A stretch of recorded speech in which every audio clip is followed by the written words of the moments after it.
अस्सलाम वालेकुम रहमतुल्लाह। वालेकुम अस्सलाम। मैं लॉग इन हो गया हूँ और इनिशियल स्ट्रेंथ देख के मुझे थोड़ी मायूसी हुई है। आ, बहुत सारे स्टूडेंट पार्टिसिपेंट्स होते हैं जो कहते हैं हमने रिकॉर्डिंग देखेंगे। रिकॉर्डिंग में मज़ा नहीं आता, ना वो क्वेश्चन आंसर का, ना गपशप का, ना पढ़ने का।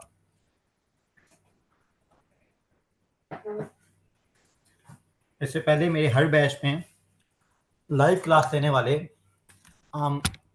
35 के राउंड अबाउट पार्टिसिपेंट रहे हैं। तो मेरी रिकॉर्डिंग जब भी नए पार्टिसिपेंट्स के पास पहुंचेगी तो जो भी मेरी आवाज़ सुनेंगे उनसे मेरी यही रिक्वेस्ट होगी कि भाई क्लास लाइव लिया करें, मज़ा आएगा आपको इंशाल्लाह ताला। उसके बाद आपको कोई क्वेश्चन है तो आपने without hesitation, just like friends, mic on करना है एंड आपने मुझसे क्वेश्चन पूछना है। एंड नंबर सेकंड, एक रिक्वेस्ट है हमेशा कि please address me with my name. कोई सर वगैरह कहने की ज़रूरत नहीं होती है, आप लोग मुझे मेरे नाम से फैज़ान कह के एड्रेस कर सकते हैं। जब आप दुबई में आते हैं, यूएई में आते हैं, मुझसे मुलाकात कर सकते हैं। ये हमारी मार्केट का ट्रेंड है, नाम लेना। यूरोपियन तो खैर करते ही ऐसे हैं, लेकिन यूएई में भी बड़ा अच्छा रिलेशनशिप डेवलप होता है जब हम किसी से नाम से बुलाते हैं। उसके बाद हम थोड़ा फ्रैंक होते हैं, हम अगले बंदे को अपने बराबर के लेवल पे, वी ऑल आर प्रोफेशनल्स अल्हम्दुलिल्लाह। हम सब इधर अपनी कम्युनिटी को, पाकिस्तान को रिप्रेजेंट करते हैं। और तो प्लीज़, जो हमारे स्टैंडर्ड्स हैं, आपका भी एक स्टैंडर्ड है, आपको मैं उससे नीचे नहीं देखता, तो you should address me with my name. कोई क्वेश्चन हो तो आप क्लास में इक्वली पार्टिसिपेट करते हुए मुझसे वहीं पे माइक ऑन करके क्वेश्चन पूछा करें। ओके, लास्ट क्लास में किसी का कोई क्वेश्चन? फैजान भाई, एक क्वेश्चन है। जी मोहसिन। लास्ट क्लास में कुछ रेफरेंसेस थे रिगार्डिंग द फीस। 5670 थी और कुछ 6000 थी। तो मतलब अब इसमें काफी सारे फ्री जोन्स हैं, फिर मेनलैंड आ जाती है। जिस तरह से कोई क्लाइंट आता है, वो हमसे कुछ पूछता है, तो अब इन इन फीस का हमारे पास कोई लॉ के हिसाब से रेफरेंस है, यानी कि हम देख के बता सकेंगे स्पेसिफिक जुरिस्डिक्शन की फीस ये है और लॉ में ये फी लिखी गई है। तो इसका कोई रेफरेंस अगर हो हमारे पास जो हम देख सकें। बेसिकली अभी हमने मेन लैंड में कंपनी सेटअप करवाना शुरू किया है। फ्री जोन के हवाले से मैंने आपको दरअसल के पिछले बैच में बताया था, पिछली क्लास में बताया था। क्या बताया था? मैंने आपको बताया था कि these free zone are themselves, these free zone are themselves doing business. ये कंपनीज हैं, इनका काम होता है दूसरों को अट्रैक्ट करना। सही। ये कभी आपको मैंने बताया था कि पार्सल पैकेज में निकालते हैं। आम, मिसाल के तौर पे मैं आपको इसके बाद इस वक्त लेके गया हूँ एसपीसी फ्री जोन की साइड पे, Sharjah publishing city free zone की साइड पे। जरा देखते हैं स्टार्ट अ बिजनेस। थोड़ा सा मैं इसकी वेबसाइट पे इसको स्किम करता हूँ।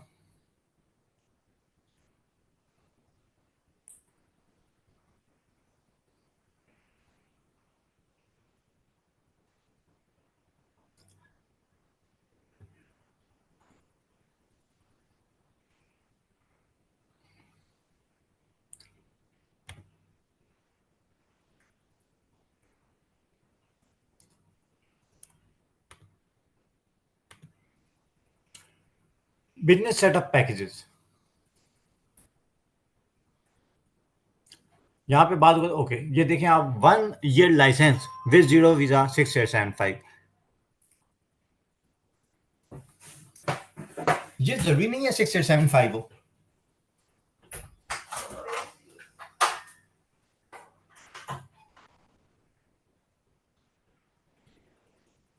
ये इनसे कोई प्राइवेट पार्टी नहीं है, ये इटसेल्फ फ्री जोन की अपनी वेबसाइट।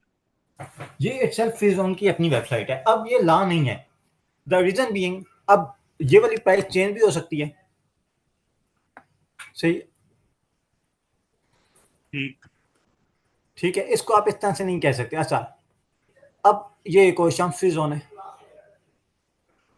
इसमें आप देखें AED 5750 5750 ये मोस्टली शम्स फ्री जोन होता है।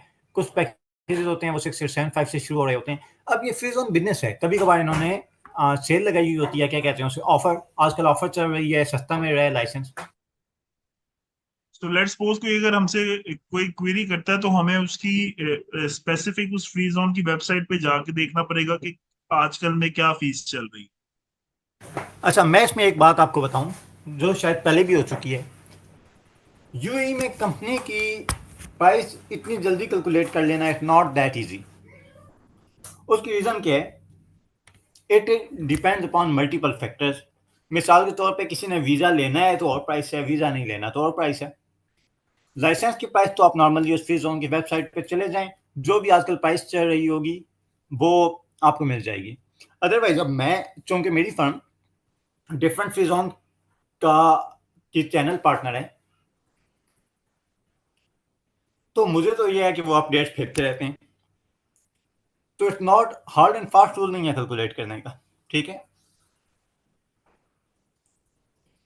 ठीक सर। ओके।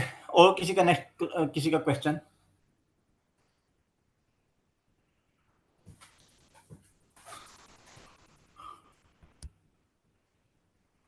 जी अपना। अस्सलामुअलैकुम। वालेकुम अस्सलाम।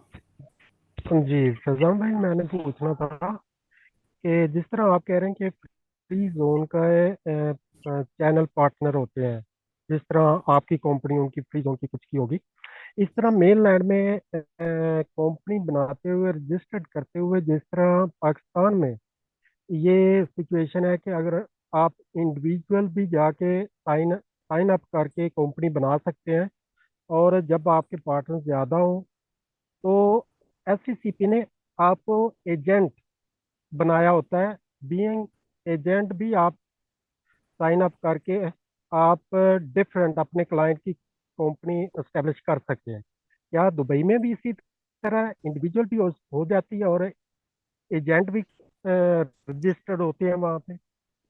देखें, अभी तक मैं बात कर रहा हूँ सिर्फ फ्री जोन की, और फ्री जोन में एजेंट पार्टनर, चैनल पार्टनर क्यों बनाया जाता है?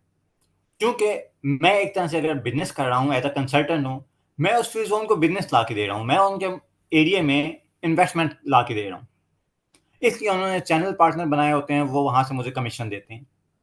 ठीक है। अब पाकिस्तान का क्या हिसाब किताब है वो तो मुझे मुकम्मल तौर पे नहीं समझ आया, और ना इतना इंटरेस्ट भी नहीं है अब उसको समझने में, लेकिन ये सिर्फ फ्री जोन की हद तक है, मेन लैंड में नहीं है। राहुल? ठीक जी है, आप मुझे काफ़ी हद तक समझ आ गई है। जी जी, जी मुझे समझ आ रही है। जिस तरह हमने एक कंपनी बनानी है, वहाँ पर रजिस्टर्ड करवानी है, मैंने अपनी कंपनी तो करवानी है, मैं सिंगल पार्टनर हूँ, मेरे दो पार्टनर हैं, या मेरा एक क्लाइंट है, वो दो पार्टनर है, मैंने उनके दोनों के आईडी बना के साइन अप किए हैं, लॉग इन होके उन दोनों के मैंने क्रीडेंशियल जो भी थे वो अपडेट किए हैं। इसी तरह अगर किसी कंपनी के ज़्यादा होंगे पार्टनर, 10 होंगे, 20 होंगे, डायरेक्टर उसमें होंगे, सीईओ होंगे, मेंबर होंगे, तो आया कि वो सबका अलहदा अलहदा लॉगिन बनाना पड़ेगा मुझे? अब इसमें हम अभी कंपनी जब सेटअप करेंगे इन्वेस्ट इन दुबई पे, तो साथ साथ प्रोसेस देखेंगे। ठीक है, आई थिंक ये थोड़ा सा अर्ली स्टेज है इस क्वेश्चन के लिए। जी बेहतर होगा। Thank you. वेलकम। हेलो। जी राहुल। हेलो। हाय, आवाज आ रही है राहुल? जी सर, मेरा क्वेश्चन ये था कि एक क्लास पहले आपने बताया था कि जो फ्री जोन है वहाँ पे जो कंपनी है फ्री जोन में कर सकती है बिजनेस या यूएई के बाहर कर सकती है, ऐसा ही था? दोबारा बोलें। मैं कह रहा हूँ फ्री जोन को जो है सिर्फ उसकी फ्री जोन में ही करना होता है कंपनी को बिजनेस, और या फिर यूएई के बाहर कर सकती है वो कंपनी? जी, मेन लैंड कंपनी कहीं पे भी कर सकती है, और एक फ्री जोन कंपनी या उस फ्री जोन में बिजनेस करेगी या यूएई से बाहर करेगी। ठीक है, बाकी फ्री जोन में और मेन लैंड में नहीं कर सकती। लेकिन this is general, specific exception मौजूद है। मिसाल के तौर पे कुछ फ्री जोन ऐसे हैं जिन्हें जहां पे आप 2200 dirham दें एडिशनल डीडी को, और you can even do business in mainland. कई जगहों पे एक और कंडीशन मौजूद है कि you can do business in mainland through an agent. मिसाल, राइट। आप आज करें एक ई कॉमर्स कंपनी खोल लेते हैं Sharjah publishing city free zone में। अच्छा, अब सवाल क्या है? सवाल यह है कि एक ई कॉमर्स कंपनी अगर शारजा पब्लिशिंग सिटी की एक छोटी सी बिल्डिंग में रजिस्टर्ड है, तो क्या वो, उसको तो ऑर्डर मुख्तलिफ इलाकों से आ रहे होते हैं, मेनलैंड से भी आ रहे होते हैं, वो क्या करेगी? वो कंपनी ई कॉमर्स है, अब आगे वो अमेजोन से लिंक हो गई है। अब अमेजोन किधर है? अमेजोन की रजिस्ट्रेशन मेनलैंड में भी है, फ्री जोन में भी है। उसने सामान बेचा अमेजोन को, अमेजोन आगे ये कैपेसिटी रखती है कि वो कहीं पे भी डिलीवरी करवा ले। तो एक एजेंट के थ्रू, एक मेनलैंड एजेंट के थ्रू बाज़ औक़ात आपके लिए पॉसिबल हो जाता है कि आप मेनलैंड में भी बिजनेस कर सकें। तो ये ठीक है। थोड़ा एक फ्री जोन को हमें डिग आउट करना पड़ता है। यानी आपको बेस तो बता दी, बिल्डिंग बनाने का तरीका बना दिया, लेकिन अब बिल्डिंग कैसे बनानी है, ये थोड़ा आपको खुद करना होता है, तमाम कंडीशन देख के, ज़मीनी हक़ाइक़ देख के। मिसाल के तौर पे मैंने आपको बता दिया, वेबसाइट भी दिखा दी, ये भी बता दिया कि Sharjah publishing city free zone क्या है, कम कॉस्ट कैसे लगती है, किस काम के लिए बेनिफिशियल है। अब अगर वहाँ पे ख़ास कंपनी टाइप होगी ना, अब आपने उस वेबसाइट पे चले जाना है, रिसर्च करनी है कि 50 के करीब फ्री जोन है, इस फ्री जोन के क्या रूल्स एंड रेगुलेशन है। ठीक है जी अबू बकर। सर वो सर मैंने पूछा था कि जो मिनिस्ट्री ऑफ इकॉनमी थी और डिपार्टमेंट ऑफ इकोनॉमिक डेवलपमेंट था, डीईडी, ये जी मिनिस्ट्री ऑफ इकॉनमी तीनों जोन्स को देखती है और डीईडी सिर्फ मेनलैंड को देखता है। डी इसकी डी वजह से मिक्स हो गया था मैं। मिनिस्ट्री ऑफ इकॉनमी सबको देखती है, चाहे वो डी हो, चाहे वो फ्री जोन अथॉरिटीज हो। अच्छा, मिनिस्ट्री सबको मेन देखेगी और जो डीईडी है वो। मिनिस्ट्री ऑफ इकॉनमी तो एक कंट्री की इकॉनमी है, वो तो उसके अंडर तो सब आ जाते हैं। ठीक उसके है। नीचे मेनलैंड और फ्री जोन दो मुख्तलिफ इलाके हैं। मेनलैंड को डीईडी देखेगा, जबकि फ्री जोन को रेलिवेंट फ्री जोन अथॉरिटी देखेगी। ठीक। ठीक है। सही। सामने एक और क्वेश्चन है। जी ये जिस तरह से भी आपने कहा कि उस रेलेवेंट फ्री जोन के रेलेवेंट रेगुलेशंस होंगे, तो वो हमें उसके रूल्स एंड रेगुलेशन उसकी पर्टिकुलर वेबसाइट पे मिलेंगे। कल तो आपको मैं साथ साथ बताता रहूँगा। ठीक है, जो इंपॉर्टेंट फ्री जोन बहुत ज़्यादा यूज़ हो रहे हैं, मिसाल के तौर पे शारजा पब्लिशिंग सिटी, शम्स, इफ्जा, जाफजा, डाफजा, मैदान, इफ्जा। ठीक है, इसी तरह के ज़ात, ये वाले जो फ्री जोन हैं जिसमें ज़्यादातर बिजनेस जाता है, ये तो डेफिनेटली मैं आपको साथ साथ जिस हद तक होगा बताऊंगा। बाकी अब देखें 50 फ्री जोन है, उसमें कुछ ऐसे हैं जो बड़े स्पेसिफिक हो जाते हैं। लाइक एक ऑर्गेनाइजेशन है टी कॉम, इसके अंडर 10 फ्री जोन आती हैं। इसमें दुबई स्टूडियो सिटी है, दुबई इंटरनेट सिटी है। ये आपके बिजनेस के लिहाज से, मिसाल के तौर पे अगर कोई बिजनेस प्रमोशन का बिजनेस शुरू करना चाहता है या कमर्शियल की वीडियो रिकॉर्डिंग का बिजनेस करना चाहता है, उसके लिए ये बड़े बेहतरीन है। लेकिन हमें एक स्पेसिफिक बिजनेस के हिसाब से थोड़ा सा कुछ फ्री जोन को आपको खुद डिग आउट करना पड़ेगा। उसकी वजह ये है कि अगर मैं आपको 50 फ्री जोन के तमाम तर डिटेल में जाके लॉज एंड रेगुलेशन बताऊं, तो हम सिर्फ कंपनी सेटअप ही को कवर कर सकेंगे और शायद तब भी ना कर सकें। उसकी वजह ये है, जितने भी मैं खुद देखें कंसल्टेंट हूँ, टैक्स के against accounting, book keeping, IFRS, इनमें तो खैर अल्हम्दुलिल्लाह कोई प्रॉब्लम नहीं आता। लेकिन बिजनेस सेटअप एक ऐसी सर्विस है जिसमें आपको इनिशियल स्टेजेस पे बहुत प्रॉब्लम फेस करने पड़ते हैं। अब दुनिया में इतने मुख्तलिफ किस्म के हज़ारों, लाखों या शायद करोड़ों तरह के बिजनेस आइडियाज़ हैं। जो क्लाइंट होता है ना, उसके पास सिर्फ एक बिजनेस आइडिया होता है, आपके पास हज़ारों की तादाद में बिजनेस होते हैं।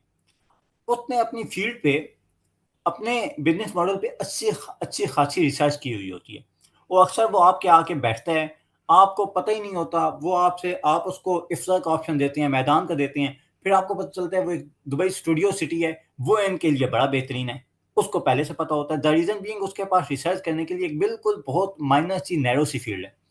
तो बिजनेस सेटअप एक बड़ी मुश्किल चीज़ है, इस पे बड़ी रिसर्च करनी पड़ती है। तमाम फ्री जोन आपको आहिस्ता आहिस्ता टाइम के साथ आपकी फिंगर टिप्स पे आएंगे। इनिशियली आपको थोड़ा सा स्ट्रगल करना पड़ेगा, डिफरेंट फ्री जोन आप देखते रहेंगे। ठीक है मोहसिन? ठीक ठीक। हाँ, ये उनकी वेबसाइट वगैरह पे अवेलेबल होते हैं, सर्च भी किए जा सकते हैं। Right, thank you. Okay, welcome. Okay, ये चीज़ें तो मैं आपको, अच्छा और कोई क्वेश्चन नहीं है? ओके, यह है।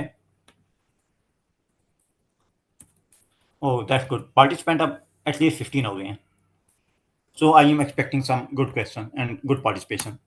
Okay, why you want to start business? 3 reason मैंने आपको मेन बताई थी।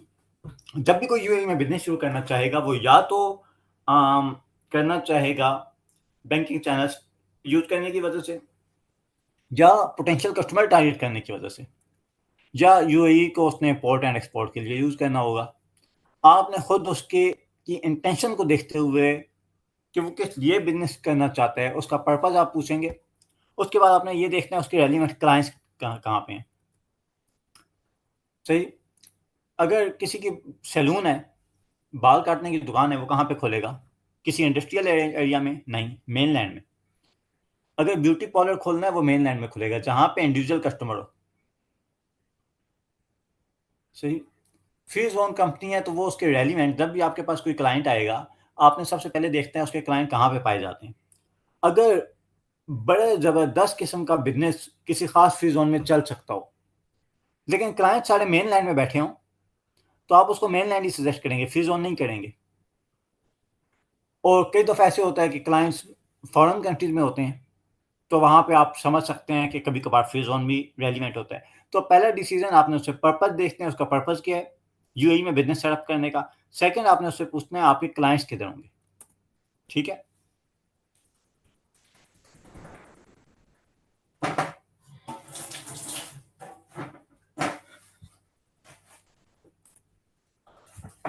ठीक है, ये वाली बात आपको समझ आ गई होगी कि रेस्टोरेंट, बार्बर शॉप, ग्रोसरी, इस तरह के जो बिज़नेसेस हैं वो ज़्यादातर मेनलैंड में होते हैं। फ्री ज़ोन कंपनीज़ में spare part provider in general, ये तमाम चीज़ें इन जनरल हैं। ये तमाम चीज़ें जब आप प्रैक्टिकल में आएँगे, प्रैक्टिस में आएँगे, आपको अपने क्लाइंट की ज़रूरत देख के एक्सपेक्ट करनी होगी। सारी चीज़ें आपको एम्प्लॉइज़ कितने चाहिए होंगे। अच्छा, ये आपको बता चुका हूँ कि यूएई में वीज़ा की क्या साइंस है, क्या-क्या टाइप्स हैं।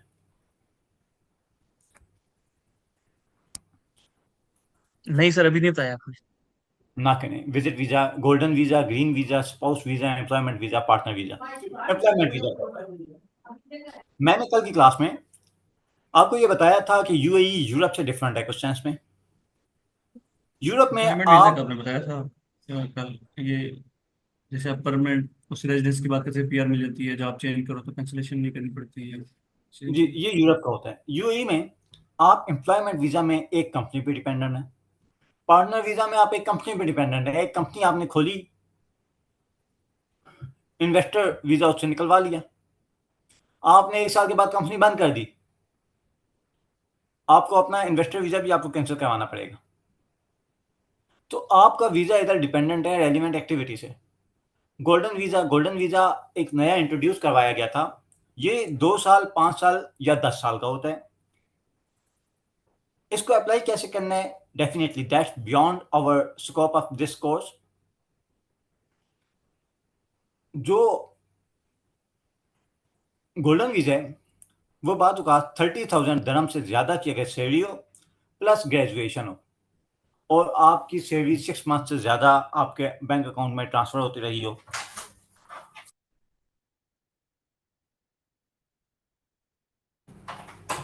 तो तब आप गोल्डन वीज़ा के लिए अप्लाई कर सकते हैं। इसके बाद अगर फर्ज करें आपने प्रॉपर्टी में 2 मिलियन दरम से ज़्यादा की इन्वेस्टमेंट की है, तो तभी आप गोल्डन वीज़ा अप्लाई कर सकते हैं। अच्छा, अब एक बड़ी इंटरेस्टिंग बात है। आपने एक प्रॉपर्टी ली 2 मिलियन दरम की, आपने कहा मुझे गोल्डन वीज़ा मिल गया। गोल्डन वीज़ा मिलने के बाद आपने प्रॉपर्टी बेच दी। जो ही आप प्रॉपर्टी बेच देंगे, you have to disclose this and you have to cancel your golden visa. सही? तो यूएई में जो आपका वीज़ा है, इट्स नॉट दैट इजी। ये डिपेंडेंट होता है। यूरोप में जो अक्सर लोग दुबई से या साउथ एशियन कंट्री से थर्ड वर्ल्ड कंट्री से यूरोप या अमेरिका की तरफ जाना चाहते हैं, वो क्यों जाते हैं? Because of nationality, citizenship, passport, PR. और यही एक चीज़ है जो आपको शायद यूएई में नहीं मिलती कि you have to move any time. Allah ना करे एक बंदा है, बड़ी अच्छी जा रही है उसकी जॉब, फैमिली के साथ इधर रह रहा है, उसके लंबे लंबे प्लान है, अचानक उसकी कोई कंपनी का मसला होता है, उसकी जॉब जाती है, सब कुछ वाइंड अप हो जाता है। अच्छा, एम्प्लॉयमेंट वीज़ा, पार्टनर वीज़ा और इन्वेस्टर वीज़ा का क्या फ़र्क होता है, बता चुका हूँ आपको लास्ट क्लास में। जी क्या होता है मैंने बताया था भाई, ये तो मुझे याद है। इन्वेस्टर वीज़ा अगर एक ऑनर है तो इन्वेस्टर वीज़ा कहते हैं, अगर एक से ज़्यादा हैं तो पार्टनर वीज़ा कहते हैं।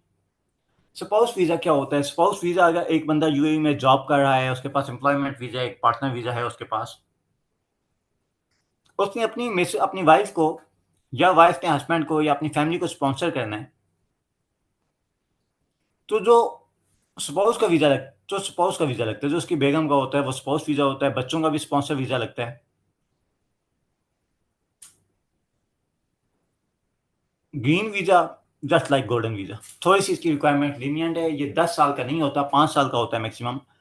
इसके लिए आपकी सैलरी की जो लिमिट है ये 15,000 है, 30,000 नहीं है, ठीक है। अच्छा, आप मुझे एक बात बताएं, आप अगर एम्प्लॉयमेंट वीज़ा लेके बैठे हुए थे किसी कंपनी से, आपका वीज़ा किसने लगवाया था? एम्प्लॉयमेंट वीज़ा किसने लगवाया था? उसके पैसे किसने दिए थे? कंपनी ने। कंपनी ने। कंपनी ने, ठीक है। कंपनी में एक चीज होती है वीजा कोटा। एक कंपनी कितने वीजा अप्लाई कर सकती है? पहले 3 तो हर कंपनी जब ओपन होती है तो 3 वीजे तो वो अप्लाई कर सकती है, मतलब 3 कोटा उसके पास ऑटोमेटिकली होता है। अब जब 3 वीजा अप्लाई हो गए, इससे ज्यादा का आप कोटा लेना है, आप कहते हैं मुझे तो यार 20 एम्प्लॉय चाहिए, आपने अप्लाई करना है कोटा, ठीक है। कोटा अप्लाई करने के अदर प्रोसेस होता है, इमिग्रेशन में जाना पड़ता है, ऑनर को अपने बायोमेट्रिक देने पड़ते हैं, प्रूव करना पड़ता है कि आपके पास इतना काम है, आपके पास इजारी है, आपके पास बिजनेस है, सब चीज़ें मौजूद हैं, तो वो आपको मजीद एम्प्लॉयज का कोटा दे देती है। इसका पर्पज़ क्या था? आपको पता होगा एक टाइम तक यूएई में वीज़ों का बिजनेस होता रहा, आज़ाद वीज़ा और इस तरह के बहुत सारे जुगाड़ निकाले गए थे। ये क्या था?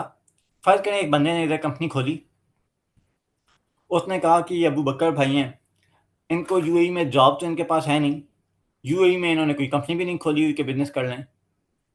हम क्या करते हैं, मैं एक कंपनी खोलता हूं और आपको एम्प्लॉयमेंट वीजा दे देता हूं, यानी in the books of government क्या होंगे आप मेरी कंपनी के एम्प्लॉय होंगे। आप इधर आ गए यूएई में आके आपने कोई भी काम शुरू कर दिया, यूएई में रहने का राइट तो आपके पास है, आपके पास एक रेजिडेंट वीजा है, एम्प्लॉयमेंट वीजा है, आप यूएई की गवर्नमेंट की बुक्स में आप मेरी कंपनी के एम्प्लॉय हैं, लेकिन असल में आप इधर कोई अपना काम कर रहे हैं।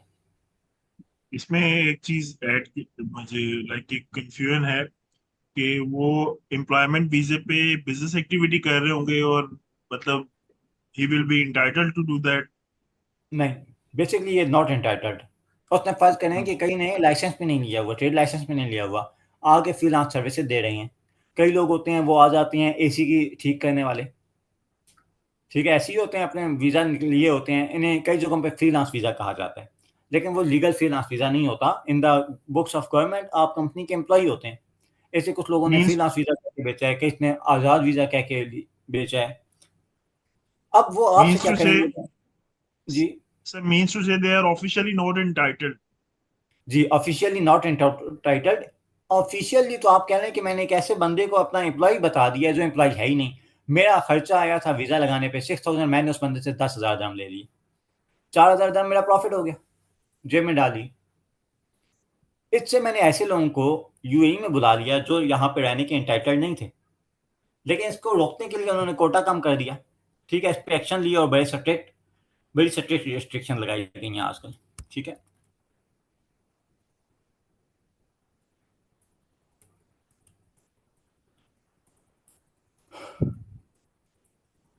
अब फ्री जोन में बाज़ औक़ात बड़े बिज़नेसेस के लिए चूँकि नहीं होता फ्री जोन, तो वहाँ पे बाज़ औक़ात वीज़ों की रिस्ट्रिक्शन होती है। मिसाल के तौर पे Sharjah publishing city free zone में आप मैक्सिमम 6 वीज़ा निकाल सकते हैं एम्प्लॉइज़ के। तो आपने ये भी देखना है कि ऐसी एक्टिविटी जिसमें आपको प्रॉपर वीज़ा ना मिलें एम्प्लॉयी को रखने के लिए, वहाँ पे भी आप अपनी कंपनी सेटअप नहीं करेंगे। ठीक है? अब थोड़ा-सा हम एक वाइल्डली ज़रा गेस लगाते हैं रैंडम। अब्दुल रहमान लाइन पे अवेलेबल हैं आप? जी sir. Abdul Rahman okay sir, मुझे ये जी बताएं जी सर। आप कौन सा बिजनेस, एक तुक्का लगाना है आपने यूएई में बिजनेस शुरू करना है, कौन सा करेंगे? सर मैं मोबाइल ट्रेडिंग का सर। ओके, मोबाइल ट्रेडिंग का। आपके हिसाब से पहले देखते हैं आपका पर्पस क्या है। क्या आपका पर्पस बैंकिंग चैनल यूज करना है? क्या आप पाकिस्तान में बैठे हैं, कंपनी है, आपने सिर्फ बैंक यूज करने के लिए यूएई में कंपनी रजिस्टर करवाई है? नहीं सर, मैंने तो कस्टमर्स लेने हैं और इम्पोर्ट एक्सपोर्ट भी करनी है। ठीक है, पहले वाला तो ऑप्शन निकल गया। सेकंड ऑप्शन है आपने यूएई में मोबाइल ट्रेडिंग करनी है। मोबाइल ट्रेडिंग आप बड़े पैमाने पे करेंगे, बल्क में इंडस्ट्रीज को बेचेंगे सिर्फ, या आप इंडिविजुअल कस्टमर्स को भी बेचेंगे, नेशनल पर्सन को भी बेचेंगे? जी सर, दोनों ऑप्शंस होंगी मेरे पास, मैं दोनों सेल करूंगा। ऑप्शन। अच्छा, अब नेशनल पर्सन के केस में नेशनल पर्सन आपको कहाँ पे मिलते हैं, डायरेक्ट कंज्यूमर कहाँ पे मिलते हैं? मेनलैंड। अगर मैं सर इधर तक मेनलैंड। आपको ठीक है, इधर तक आपको असेस करूँ तो आपके लिए बेहतरीन मेनलैंड है। एग्जैक्टली। ठीक है। अच्छा, अब अगर फर्ज करें आपका 90% कस्टमर है अमेरिका का, सिर्फ आपका बल्कि लेस देन 99% अमेरिका और यूरोप का, सिर्फ 1% आप ये समझते हैं कि यूएई में मेनलैंड आपको मिलेगा, तो फिर आप ऐसे कर सकते हैं कि आपने किसी फ्री जोन में अपनी ट्रेडिंग स्टॉक खोल लिया वेयर हाउस। सिर्फ 1% जो मोबाइल फ़ोन है वो आपने अमेज़न या किसी के थ्रू, किसी एजेंट के थ्रू मेनलैंड तक पहुँचा दिए, वहाँ पे कस्टमर के पास जाते रहे, बाकी आपका स्टॉक यूरोप में या अमेरिका में सेल होता रहा। लेकिन अगर आपके क्लाइंट मेनलैंड है, ये एक जनरल रूल ऑफ थंब है कि अगर आपके क्लाइंट्स नेचुरल पर्सन मेनलैंड में मौजूद हैं, तो फिर ज़्यादातर आपके लिए मेनलैंड ही बेहतर होगा। अगर आपने कंज्यूमर को बेचना है, फाइनल कंज्यूमर को, इंडिविजुअल को बेचना है, तो फिर आपको ज़्यादातर कंपनी मेनलैंड में रजिस्टर करवानी होगी। ठीक है, अब्दुल रहमान? जी सर। Yes sir. अच्छा, ओके। कोई और आइडिया किसी और के पास? कोई बिज़नेस शुरू करेंगे? राहुल जी, अगर अबू बकर। कंसल्टेंट का काम करना हो टैक्स का, वही हमारी फील्ड का जो ऑडिट का टैक्स का ये भी काम। ओके, अगर आप मेनलैंड में, अच्छा, अब आपके लिए सवाल ही पैदा होता है, आपने बैंकिंग चैनल यूज़ नहीं करना, आपने इधर आके क्लाइंट चुनने हैं। अच्छा, क्या जी कोई ऐसा क्लाइंट्स। पर्पज़ है कि आपके क्लाइंट्स आपकी दुआ सलाम किसी एक फ्री ज़ोन में है, सिर्फ सेफ ज़ोन में, अगर फ़र्ज़ करें आपके 2000 जानने वाले हैं, आप समझते हैं कि वेल एंड गुड, मुझे यहीं से सारे क्लाइंट्स मिल जाएँगे। पहला मैंने आपको जो 3 टैक्स बताए थे, पहला आपको बताया था कि आपने, आपका पर्पज़ क्या है बिज़नेस शुरू करने का? ऐसा तो नहीं है कि सिर्फ बैंकिंग चैनल पर्पस आपने सर वो ठीक है, मैक्सिमम कंसल्टेंट। एरिया में से काम करना, बिजनेस मतलब ठीक है, एक्सपेंड करना, ठीक है। सेल ज्यादा अच्छा, करना। यहाँ पे भी अगर मैं आपको ज़्यादा देखूँ, आपके क्लाइंट पूरे यूएई में हो सकते हैं, तो ये मेनलैंड ही बेस्ट है, ठीक है? हाँ, फ्री ठीक ज़ोन है। में सिर्फ उस कंडीशन में हो सकता है जब आपके क्लाइंट बड़े स्पेसिफिक एरिया में मौजूद हों, ठीक है? हाँ, ये हो सकता है कि आप बाज़ औक़ात कंपनी रजिस्टर करवाते हैं किसी फ्री ज़ोन में, और फिर कोई पूछने वाला तो है नहीं, सर्विसेज़ हैं, गुड तो है नहीं कि आप फ्री ज़ोन के गेट से निकालेंगे और आपको कोई रोक के पूछेगा। आप सर्विसेज़ प्रोवाइड करनी है, आप पूरे यूएई में कर रहे हैं, ठीक है? सिर्फ़ आपने वीज़े के लिए एक फ्री ज़ोन कंपनी खोल ली है। लेकिन मोर और लेस आपके लिए फ्री ज़ोन इज़, आपके लिए मेनलैंड इज़ बेस्ट, ठीक है? क्योंकि क्लाइंट्स इधर आपके करते पूरे यूएई में, हैं ठीक है? जी, ओके अभी। राहुल दीवानी, आपकी तरफ से बस एक आइडिया चाहिए, कोई यूनिक आइडिया नहीं है किसी के पास?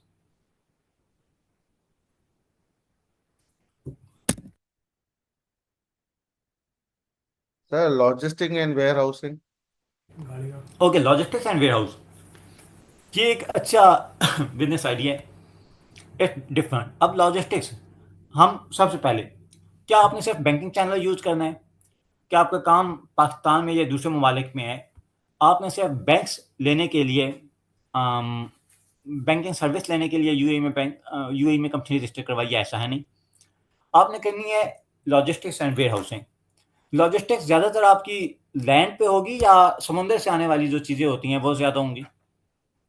सर लैंड पे विदिन अगर लैंड पे विदिन होगा आपका क्लाइंट, ठीक है, अगर लैंड पे होगा ना, मसलन फर्ज करें आपने ऐसी जगह पे वेयर हाउस लिया है कि जो लोग मेन लैंड में हैं, पहले वाला आपने पर्पस देख लिया अपना, ठीक है।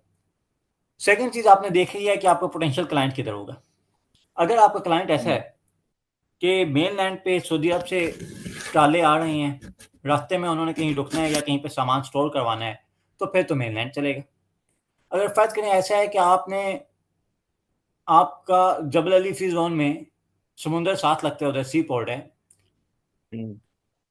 बाहर से समुद्री रास्ते से सामान आया, आपने अपने फ्री जोन में स्टोर किया, वहां से आपके जो क्लाइंट्स हैं, जबल अली फ्री जोन एक बहुत दुनिया का सबसे बड़ा फ्री जोन है, तकरीबन 1 लाख कंपनीज हैं उधर।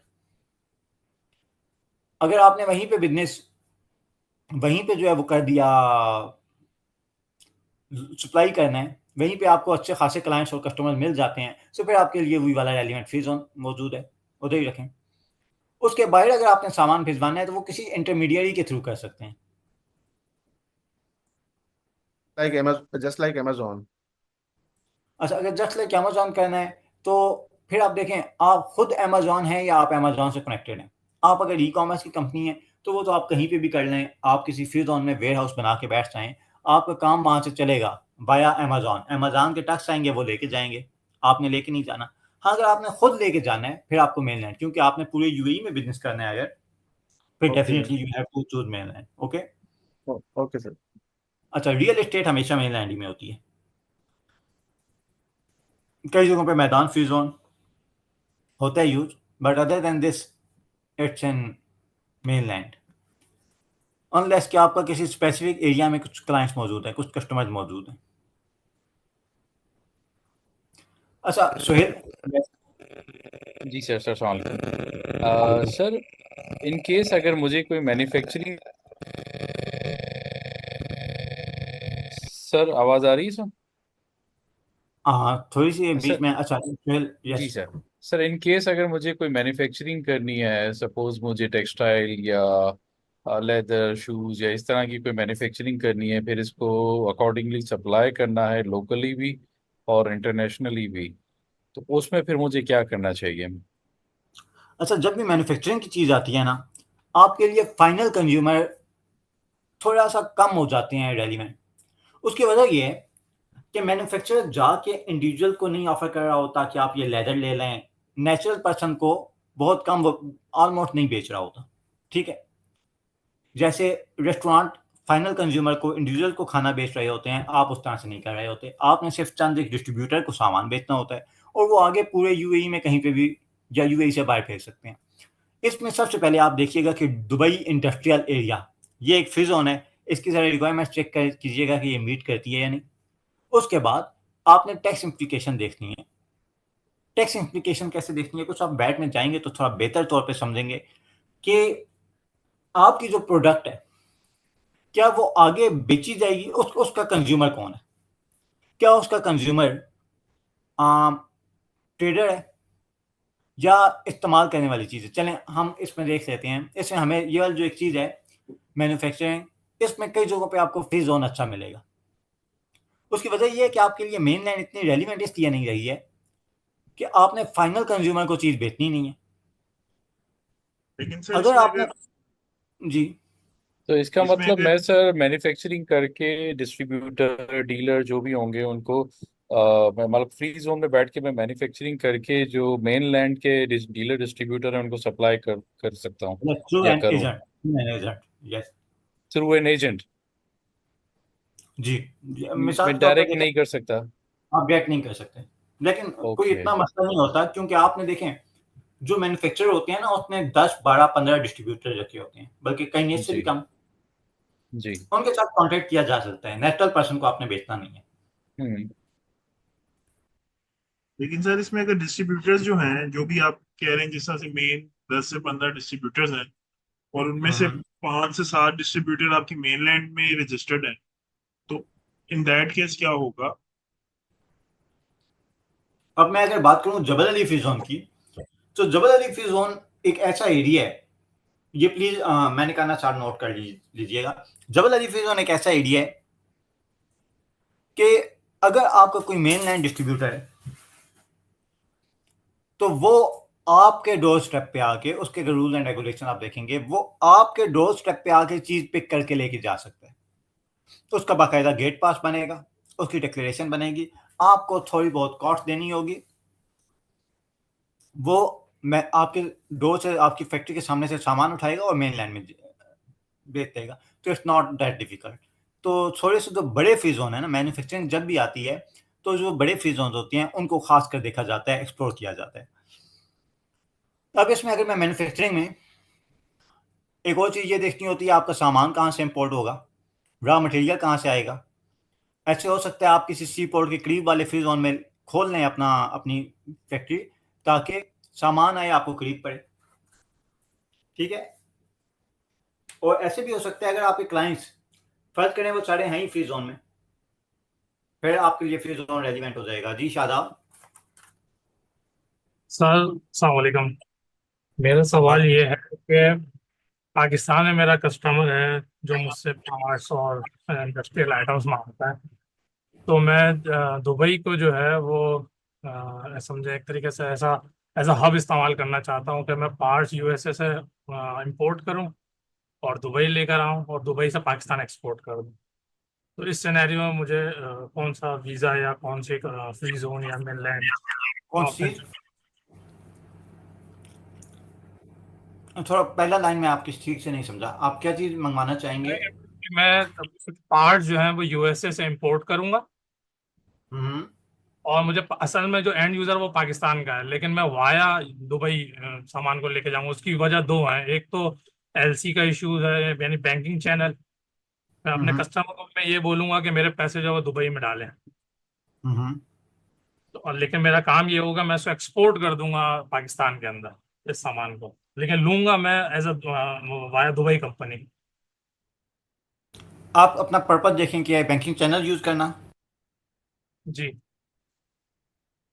बैंकिंग चैनल भी और ये आगे एक्सपोर्ट भी।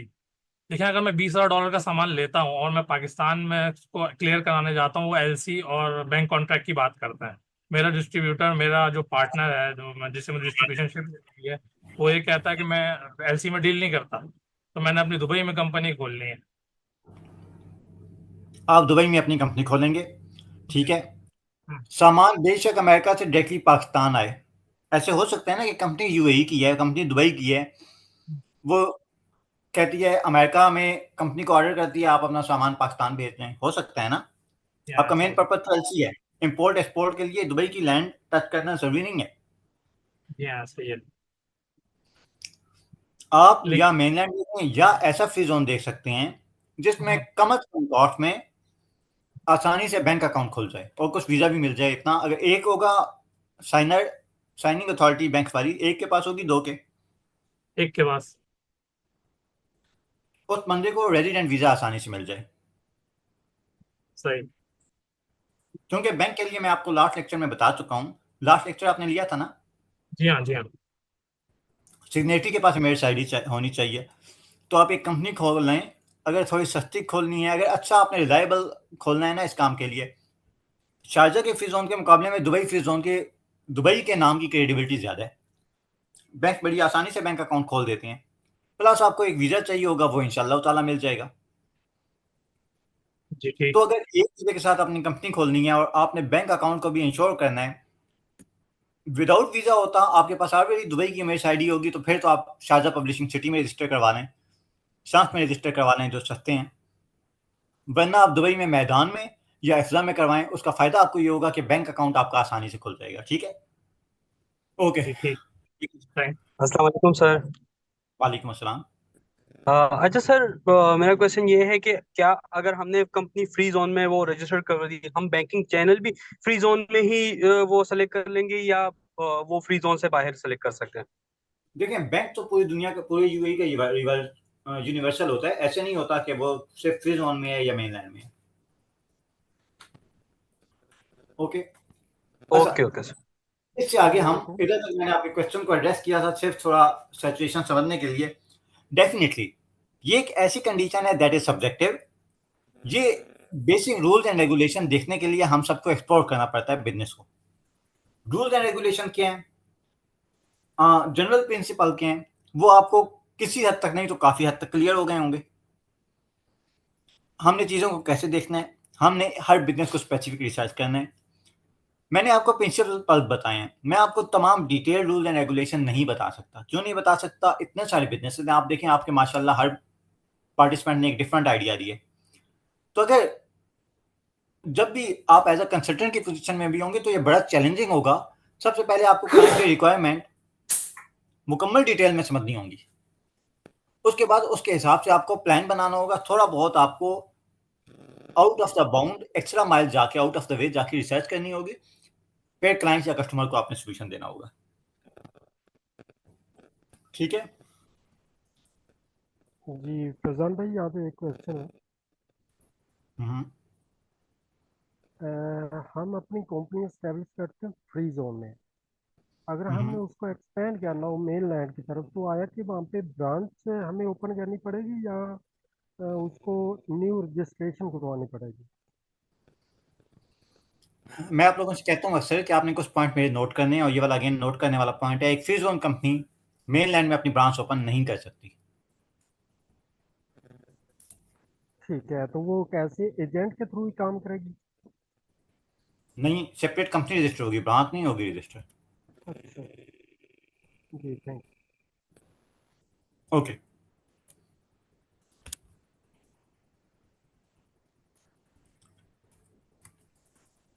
ये तमाम चीज़ें बड़ी हद तक सब्जेक्टिव हैं, हर बंदे के लिए थोड़ा डिफरेंट होंगी, लेकिन जनरल रूल्स एंड रेगुलेशन आपको अच्छी तरह से समझ आ गए हैं।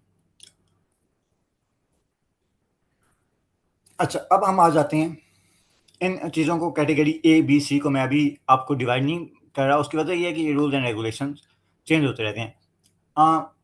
चलिए मैं एक थोड़ा सा आपको विजन दूं कि वीज़ा की कॉस्ट कितनी आती है। जो मैंने आपको कहा कि जब कंपनी खुल गई है उसके ऊपर पार्टनर वीज़ा आपने लेना है।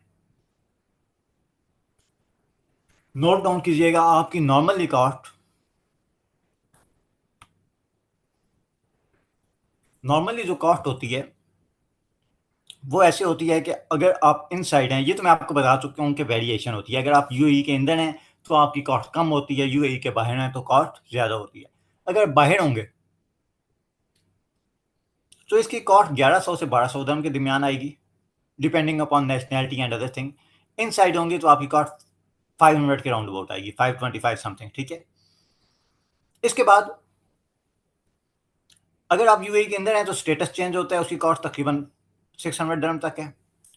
वरना आपने या तो आप स्टेटस चेंज करवाएंगे। स्टेटस चेंज क्या होता है, लास्ट क्लास में मैंने बताया था, कोई बताएगा प्लीज? यस सर, अगर हम फर्ज करें कि हम यहाँ पे आए हैं वीजे पे, विजिट वीजा पे सॉरी, तो ठीक जब है, हमने कोई एम्प्लॉयमेंट वीजा लेना है तो जैसे ही एम्प्लॉयमेंट वीजा हमारा वो चेंज हो जाएगा, तो वो हमारा स्टेटस चेंज हो जाएगा। आप यूएई में विजिट वीजा पे आए हैं, आपके एम्प्लॉयर ने आपको जॉब मिली, आपके एम्प्लॉयर ने आपका एम्प्लॉयमेंट वीजा लगवा दिए। आपकी यूएई में एंट्री किस वीजा पे हुई थी? विजिट वीजा पे। आप अभी तक विजिट वीजा पे हैं, आपका एम्प्लॉयमेंट वीजा निकला हुआ है, दैट इज वैलिड, बट हैं आप अभी विजिट वीजा पे। एंट्री स्टेटस आपका विजिट वाला चल रहा है। स्टेटस चेंज कहते हैं एक वीजे से सेकंड वीजा पे जंप करने को। ठीक है, आपने जो ही स्टेटस चेंज करवाया, आप इधर के रेजिडेंट इमिग्रेशन सेंटर में, अमर सेंटर में रेजिडेंट अथॉरिटी के पास चले गए। आपने कहा भाई मेरा, ये वैसे आपकी कंपनी का काम होगा कि मेरा स्टेटस चेंज करवा दें। जो ही स्टेटस चेंज होगा you will be jumping from one visa to another visa. ठीक है, अगर कोई बंदा यूएई के बाहर है, उसको मैंने एम्प्लॉयमेंट वीजा भिजवाया है, उसकी यूएई में एंट्री एम्प्लॉयमेंट वीजा पे हुई है, उसको स्टेटस चेंज की जरूरत नहीं है। एक वीजा से दूसरे वीजा पे जंप करने को स्टेटस चेंज कहा जाता है। इसकी कॉस्ट तकरीबन 500-600 तक होती है। इसके बाद मेडिकल होता है। स्टेटस चेंज के बाद या यूएई में एंट्री के बाद आपका मेडिकल होता है। मेडिकल तकरीबन आप 350 dirham तक ज़हन में रखें। और अगर किसी ने वेरी इंपॉर्टेंट वीआईपी मेडिकल करवाना है, वीआईपी मेडिकल में आप जाते हैं, एक जगह होती है बड़ी अच्छी, कोई लाइन नहीं लगी होती, इमीडिएटली जाते हैं आप वहाँ पे, फ़ौरन अपना मेडिकल करवाते हैं, आधे घंटे के अंदर वो आपको रिपोर्ट दे देते हैं। वहाँ पे आपको कॉफ़ी फ्री मिल रही होती है, बड़ी अच्छी वीआईपी जगह। वो तकरीबन 750 तक आपको जाएगा, तकरीबन 400 दिरहम ऐड कर लें उसमें। और अगर इसके बाद बायोमेट्रिक होता है, बायोमेट्रिक में आपके फिंगरप्रिंट्स लिए जाते हैं, दैट आल्सो कॉस्ट अराउंड 600। जबकि इसके बाद वीज़ा स्टैंपिंग होती है, इसकी भी कॉस्ट तकरीबन 400 दिरहम के दरमियान है, और ये शायद इंक्रीज़ हो जाएँ, तो बहरहाल आप टोटल कॉस्ट लगा लें। जी सोहेल, ये सारी कॉस्ट आपको मैंने बताई जी सर। अपना वीज़ा।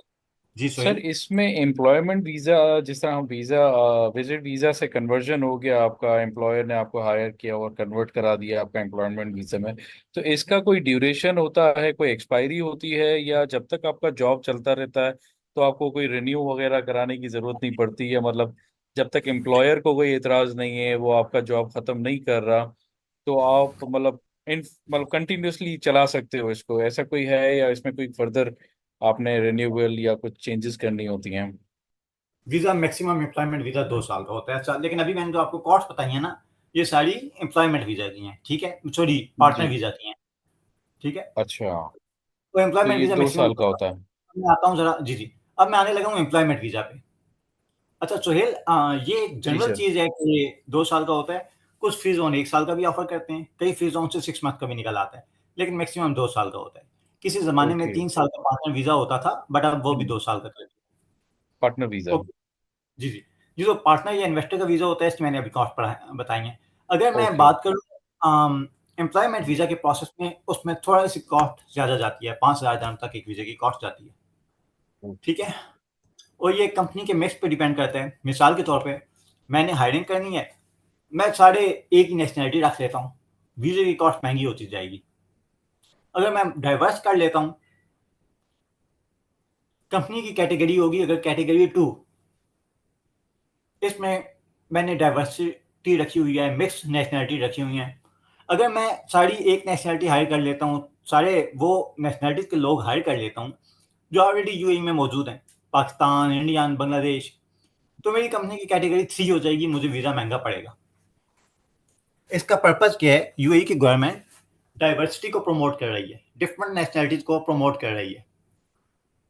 ओके? सर और जी। सर इसका ड्यूरेशन क्या होता है, कब तक मतलब चला सकते हैं आप एम्प्लॉयमेंट वीज़ा, जब तक जॉब है तब तक, 2 साल, या इसकी 2 भी कोई साल ड्यूरेशन है? इसका भी दो मैक्सिमम, साल है। पार्टनर वही भी दो बताइए। साल है और ये भी 2 साल है सर। बिल्कुल। Okay, thank you. ओके, अब मैंने आपको बताया दुबई मेनलैंड। मेनलैंड में कंपनी रजिस्टर करने लगे हैं। सबसे पहले हम दुबई में कंपनी रजिस्टर करवाने लगे हैं मेनलैंड में। ओके, सर जी। सर ये जो अभी अभी आपने कुछ ब्रेकडाउन बताया था बायोमेट्रिक का, मेडिकल का, और ये सारा कुछ, वो बेसिकली 14,000 के ब्रेकअप में सारी सब आइटम्स नहीं, होती हैं, नहीं, वो या एडिशनल है। वो एडिशनल वो separate। जी, जी। ओके, अब हम आ जाते हैं ज़रा मेनलैंड पे। दुबई मेनलैंड में कंपनी, हम प्रैक्टिकल देखने लगे थे कंपनी कैसे रजिस्टर होती है, लेकिन हमने थोड़ा-सा उसको रोक दिया था। इधर हम मेनलैंड दुबई में अगर किसी ने कंपनी रजिस्टर करवानी है, तो कौन-सी बॉडी होगी? Department of economic development, DED. कोई 1500 टाइम हम इसको डिस्कस कर चुके हैं, डीईडी। इसके trade licence, 6 types of trade licence issue करते हैं, 6 तरह के ट्रेड लाइसेंस। अच्छा, अब सवाल क्या है? सवाल ये है, ये ट्रेड लाइसेंस होता क्या है? आपने पाकिस्तान में ड्राइविंग करनी है, आप पाकिस्तान में जाते हैं, आप अथॉरिटी के पास जाते हैं, वो आपको कहता है आपको बाइक का लाइसेंस चाहिए, आपको गाड़ी का लाइसेंस चाहिए, आपको हैवी व्हीकल का लाइसेंस चाहिए। ऐसे ही होता है ना, बाइक का अलग है, छोटी गाड़ी का अलग है, हैवी व्हीकल का अलग है। इसी तरह यूएई में जब भी आप लाइसेंस लेते हैं, ट्रेड लाइसेंस का मतलब क्या है? ये लाइसेंस कि आप यूएई की हदूद में बिजनेस कर सकते हैं। ट्रेड लाइसेंस मीन यूएई की हदूद में आप बिजनेस कर सकते हैं। कौन, ठीक है? जैसे ड्राइविंग लाइसेंस का मतलब होता है आप गाड़ी चला सकते हैं, व्हीकल चला सकते हैं। कौन सा व्हीकल चला सकते हैं, ये डिपेंड करेगा आपके ड्राइविंग लाइसेंस के टाइप पे।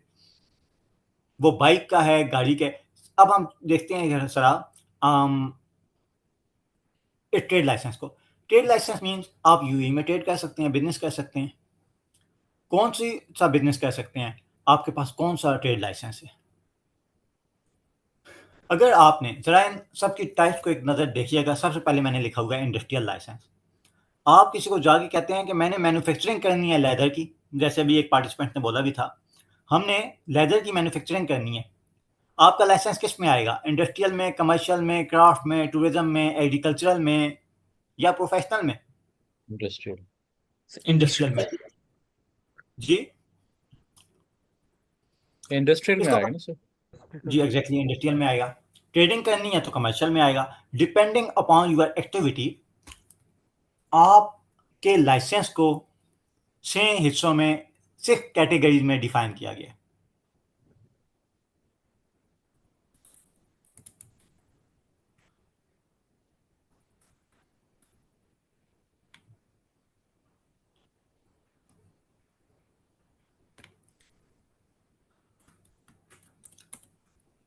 अच्छा, अब आप जब जाते हैं, आप एक्टिविटी सिलेक्ट करते हैं, आप अपनी एक्टिविटी बताते हैं। ये नहीं बताते आपने लाइसेंस कौन सा लेना है, आप ये बताते हैं गाड़ी कौन सी चलानी है, आप ये बताते हैं मैंने कंसल्टेंसी स्टार्ट करनी है। जब कंसल्टेंसी स्टार्ट करेंगे, कंसल्टेंसी का लाइसेंस निकलेगा, आपको नजर आएगा उसके ऊपर लिखा हुआ है प्रोफेशनल लाइसेंस।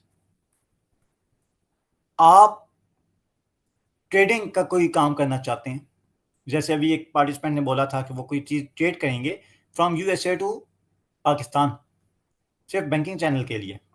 उन्होंने ट्रेडिंग लाइसेंस, ट्रेडिंग एक्टिविटी के लिए लाइसेंस लिया, उसके ऊपर इन्होंने लिखा हुआ है कमर्शियल लाइसेंस। ये जो 6 कैटेगरीज हैं, ये डीईडी ने डिटरमिन किए हैं, डिफाइन किए हैं और इनके अकॉर्डिंगली रूल्स एंड रेगुलेशन बनाए। Industrial, commercial, craft, tourism, agricultural and professional.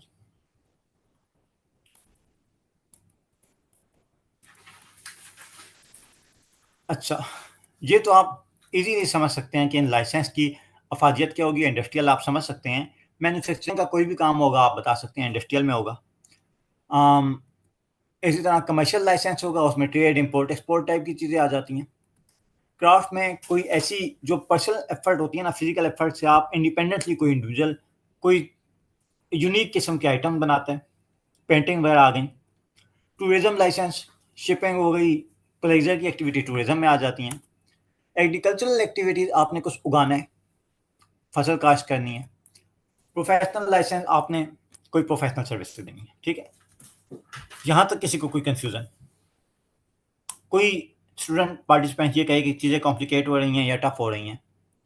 Sir ये एग्रीकल्चरल का लाइसेंस का समझ नहीं आया। डेजर्टेड लैंड है नॉर्मली हर जगह, इसमें यूएई में जहाँ तक मैं समझता हूँ सर, तो वहाँ एग्रीकल्चर एक्टिविटी भी हो रही है और ये इस तरह का लाइसेंस दिया जा रहा है, या स्पेसिफिकली कोई जोन्स हैं या जगह है जी जहाँ ये एग्रीकल्चर एक्टिविटी भी होती है? जी, this is not 20th century, this is 21st century. ठीक है, डेजर्टेड लैंड वाला कॉन्सेप्ट गुजर गया। सर मुझे ये बता दें कि ये जो मेन लैंड में हम कंपनी रजिस्टर कर रहे हैं, कंपनी रजिस्ट्रेशन का स्टेप तो हो सकता है कि मतलब कोई भी लाइसेंस लेना है, लेकिन क्या जब हम बैंक अकाउंट ओपनिंग के लिए जाते हैं बिजनेस के नेम पे जब हम करेंगे तो रिक्वायरमेंट तो मुमकिन है, लेकिन अगर पर्सनल अकाउंट ओपन करना हो तो भी इस किस्म की लाइसेंस की जरूरत है?